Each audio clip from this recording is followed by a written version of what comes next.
Accident రూపంలో ఉన్న murder మిస్టరీని ప్రకాశం జిల్లా మార్కాపురం పోలీసులు ఎంతో చాకచక్యంగా ఛేదించారు. ఫిర్యాదు చేసిన బాధితురాలు ఈర్నపాటి సుబ్బలక్ష్మమ్మ గత 20 సంవత్సరాల క్రితం అదే గ్రామానికి చెందిన తిప్పనబోయిన వెంకటనారాయణతో చనువుగా ఉందని అనుమానంతో ఆమె బంధువులు హత్య చేసి జైలు శిక్ష అనుభవించి 2019లో విడుదలయ్యారు.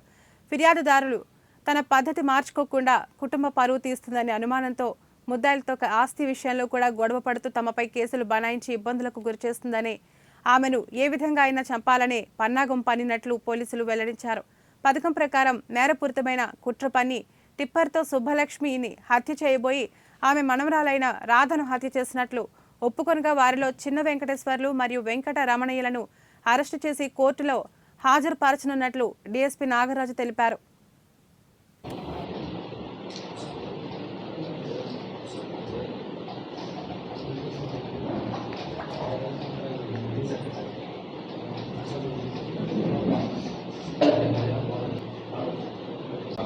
అందరికీ నమస్కారం అండి. ఈ కొత్త సంవత్సరం వచ్చిన కొత్తలోనే మన మార్కాపూర్ పట్టణ కొత్తపల్లి నుంచి మొన్న 9వ తారీఖు సాయంత్రం సుమారు 6:30 గంటల ప్రాంతంలో ఒక రోడ్డు ప్రమాదం జరిగి